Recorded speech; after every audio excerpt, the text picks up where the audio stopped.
Hello everyone, so I think Valerie is going to start with the following presentation on subculture. Yes. No, very quickly. So, I mean, most of you know me. You know me, so when Ghizlane is going to present, you will see that it's a quant research. So she's going to be alone, not with me. But basically, this research was, started when she was doing her PhD, so we had a call before. And just to give you the context of this research and why we were searching for that on that quant. So basically what we discovered when we were working on a PhD, and it was about rap culture and brands, like the reciprocity they were engaging together. And what we discovered is that first we could consider hip-hop as a subculture, and rap being one of the manifestations within this subculture. And even if some people, often ask that, because rap is becoming mainstream, and especially in France or in the US, can we still consider it as a subculture? So we do think that even if it's partially mainstream, it is still a subculture. And especially since a subculture is like, a group of people within one cultural context adopting other values and norms, okay? So it's perfectly adapted to hip-hop and rap music. What is interesting, and I'm going to go quick on that, but it's just for you to get the idea of this research, is that subculture, one of, thing that they do is that they create their own norms, okay? They do that basically, to distinguish themselves from the dominant group, okay? So if we take, the rap subculture, the rap manifestation within the hip-hop subculture, one of the things, okay, regarding the norms is the use of brands within the rap culture, okay? And it has always been this way. But very recently, we see brands that are like criticized, contested, which is completely different, completely new. And we were wondering how it was perceived by people, and we realized that people didn't like it. So we questioned, this idea of norms.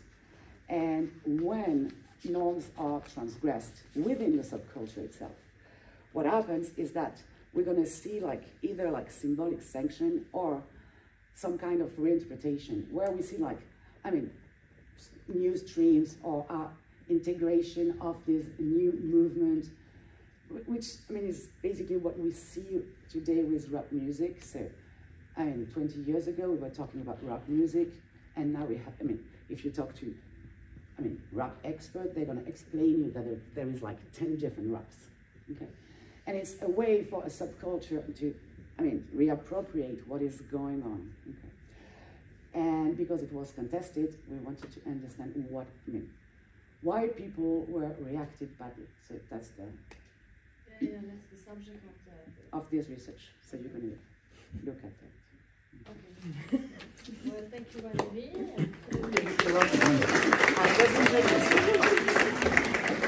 Okay. So as Valerie said, we are going to dive into the rap subculture and see what happens when we criticize a brand within the subculture. So the presentation is mainly about putting there the context. I think that you have been updated, but we'll go a little bit deeper and detail what we found out in study 1, study 2, study 3. Okay, so what happens today is that rap has become really substantial. It's the most listened to musical genre in France, and it's the second industry after United States.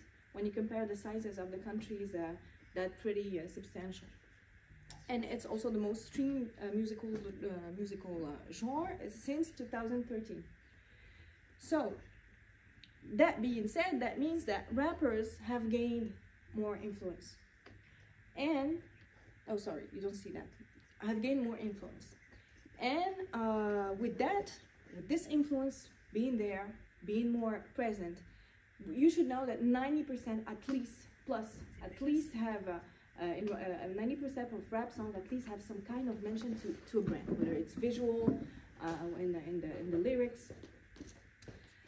And as Valerie said, new tendencies that did not exist before, criticizing brands. Sorry. So here you have a famous punchline from Kanye West. What do you think a rap for? To push a rap for? Yeah, let's skip poetry. So so I would say, so I'm not going to work my whole life in order to just drive a Toyota RAV4. It's like, you know, not being successful and not winning in life. So this is very new, actually. So we went into brand contestation literature and brand very specific status within the rap subculture. We found out in our qual that rap, even if there is a lot of misogyny, even if there's a lot of marketing of I don't know, drugs, weapons, etc., is a very positive musical genre that really teach people to keep on in life, to win in life, even to hustle, even if they come from a poor background, for instance. They give them this positivity. So we can criticize a lot of things in rap, but not brands. Okay, so we discovered that during the qual. Anyway, and we wanted to look on the brand contestation, literature, where brand contestation in some cases may lead to brand anti-fragility. So we criticize and brand use it in a way or another to build itself up. So at the end of the day, it's something positive that build the brand. So we went for our first study 1, where based on what I just explained, we considered that since they don't accept negativity and criticizing brands, a negative brand mention delivered by a rapper for us will surprise them. So it will generate more surprise effect than a positive brand mention.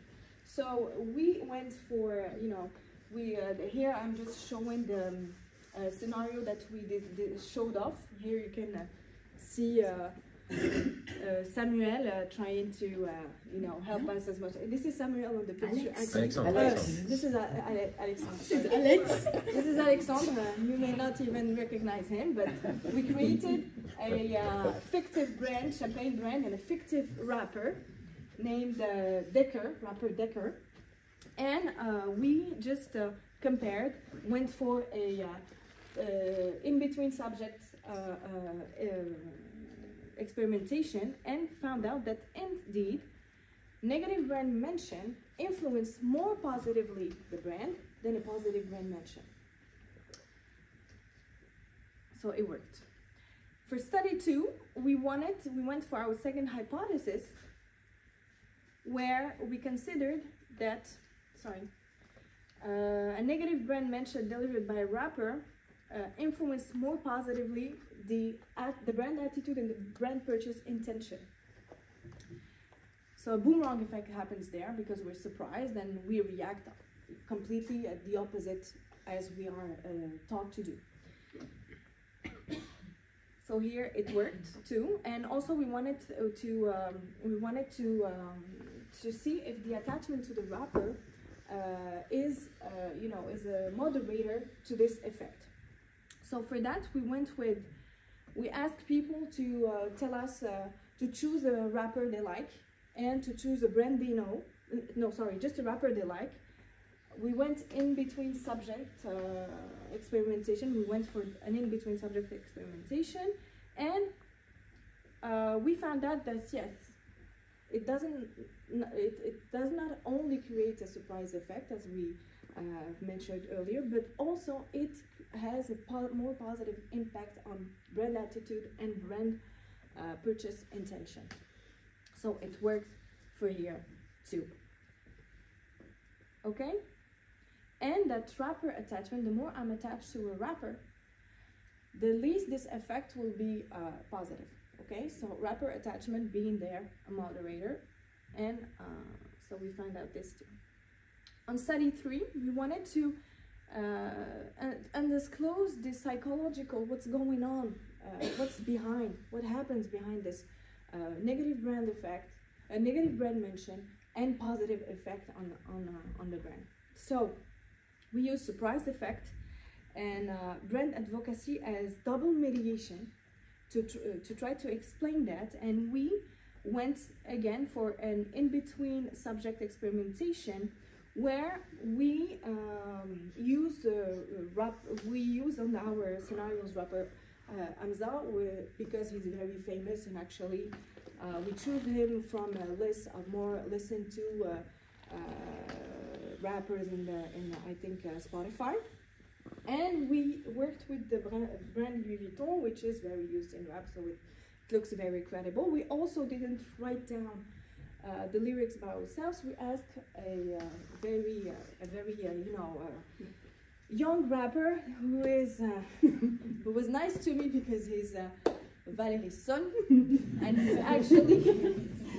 he's actually been signed, so it's very serious what he's doing. So he wrote that for us, positive, negative scenario. And actually, what happened is that, yes, the double mediation worked.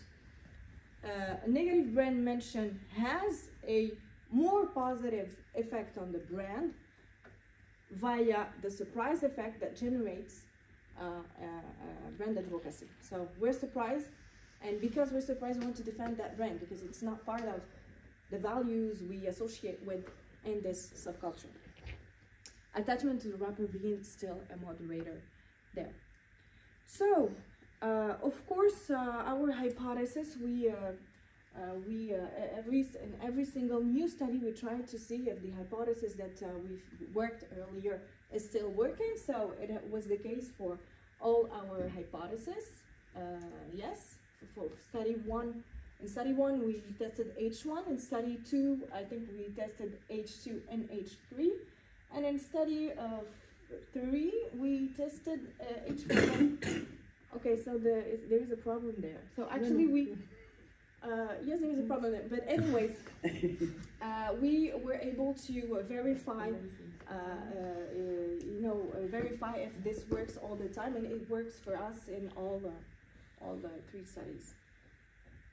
So this work contributes to the brand contestation literature, where normally what we have there is that a brand contestation do not only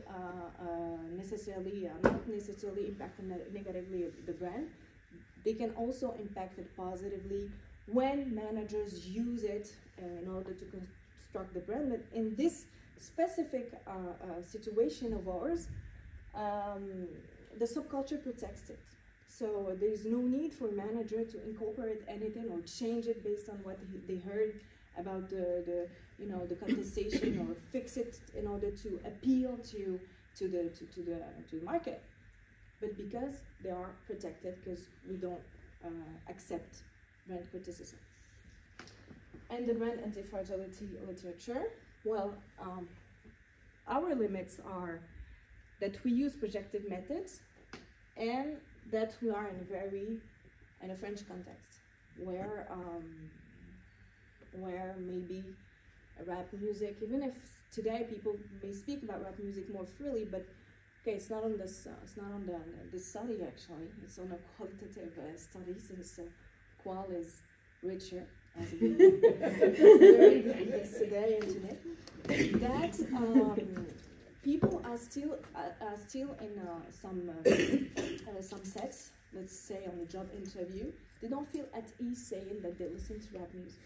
Because a lot of people, everybody, almost, I'm not going to say everybody, but when you listen to rap music, you can be, I don't know, a PhD holder, you can be a politician and still do that. But you're not going to mention that in some social setting because you're afraid to be marginalized. Especially in that's even more when you're part of a minority. So since those behaviors are still there, in France, it's still within a subculture that rap evolves, which is not the case in the United States, for instance, when you have the first lady trying to promote eating correctly, or eating vegetables using a no, that's real.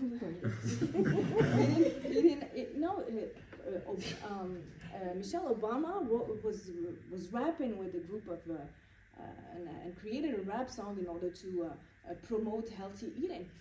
So when you have the first lady doing that, I don't think that's it's a subculture because it's part of the main culture and the official culture. So yeah, so those are our limits, and feel free please to give us any feedback. We're so begging for feedback today because we need a little bit to work it up in order to you know, be a little accepted because yeah, we've been rejected, so and anybody who can give us anything, we're open. Eager.